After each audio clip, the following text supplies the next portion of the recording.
సార్వత్రిక ఎన్నికలు సమీపిస్తుండటంతో జిల్లాలో ఎన్నికల వేడి మరింత పెరిగింది. ఈ మేరకు అభ్యర్థుల ఎంపికపై దృష్టి పెట్టిన సీఎం చంద్రబాబు గుంటూరు పార్లమెంట్ సమీక్షా సమావేశం నిర్వహించారు. ఎంపీ అభ్యర్థిగా గల్లా జయదేవ్తో పాటు తెనాలి నుంచి ఆలపాటి రాజా, పొన్నూరు నుంచి ధూళిపాల నరేంద్ర పేర్లను దాదాపు ఖరారు చేశారు.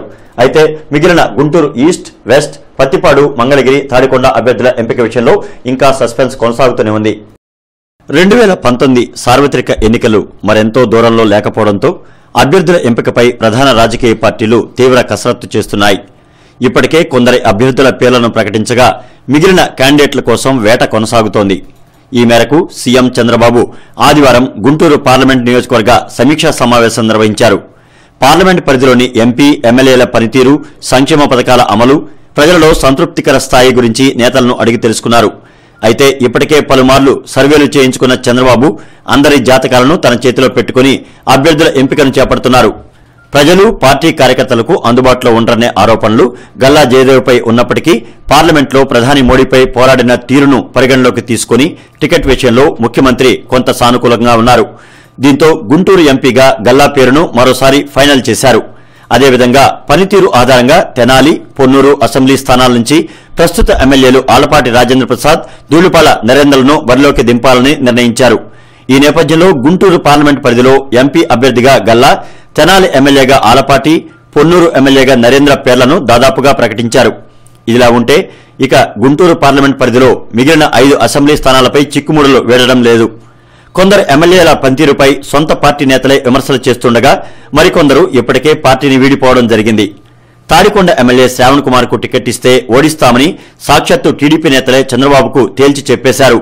కానీ తెనాలి శ్రావణ్ కుమార్ కు మరికొందరు నేతలు అండగా నిలవడంతో అభ్యర్థి ఎంపిక విషయం మరింత జటిలంగా మారింది. ఒకవేళ శ్రావణ్ కుమార్ ని తప్పిస్తే ఎమ్మెల్సీ డొక్కా మాణిక్యవర ప్రసాద్, మాజీ మంత్రి పుష్పరాజ్ పేర్లు ప్రముఖంగా వినిపిస్తున్నాయి. అదేవిధంగా పత్తిపాడు నుంచి మొదటిసారి ఎమ్మెల్యేగా గెలిచి మంత్రి అయినప్పటికీ టీడీపీలో నెలకొన్న పరిస్థితుల దృష్ట్యా రావెల కిషోర్ బాబు జనసేనలో చేరడం జరిగిపోయింది. దీంతో పత్తిపాడు కథ గతంలో మాదిరి మళ్లీ మొదటికి వచ్చింది. స్థానికంగా సరైన నేతలు లేకపోవడంతో పొరుగు నుంచి అభ్యర్థులను బరిలోకి దింపేందుకు వేట సాగిస్తున్నారు.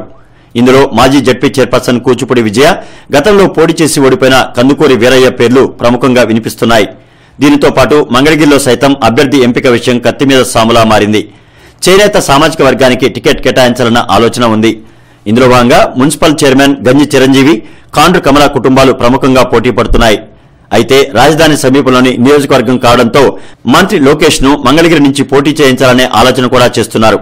చేనేత వర్గాలను కాదని ఇతర సామాజిక వర్గాలను బరిలోకి దింపే అంశంపై టీడీపీ అధినేత తీవ్రస్థాయిలోనే కసరత్తు చేస్తున్నారు.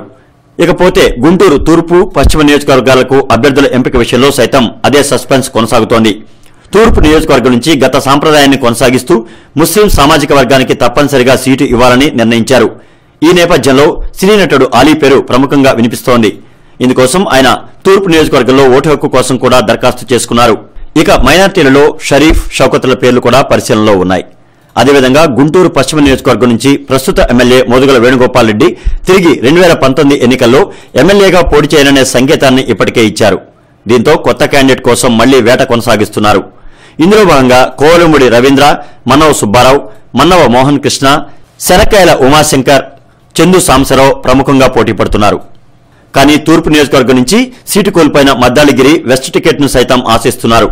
మొత్తం మీద గుంటూరు పార్లమెంట్ పరిధిలో ఇప్పటికే ఎంపీ, 2 ఎమ్మెల్యేల టికెట్లు ఖరారు కాగా మిగిలిన 5 అసెంబ్లీ స్థానాలపై సస్పెన్స్ కొనసాగుతోంది. ఈ నేపథ్యంలో అభ్యర్థుల ఎంపిక విషయంలో తొలిసారి నిర్వహించిన సమావేశంలో ఒక నిర్ణయానికి రాలేకపోయారు. దీంతో సోమవారం మరోసారి సమావేశం నిర్వహించి అభ్యర్థుల ఎంపికను చేపట్టనున్నారు. అధినేత మనసులో ఎవరి పేర్లు ఉన్నాయో, ఎవరికి టికెట్ వరించనుందో మరికొన్ని గంటలు వేచి చూడాల్సిందే.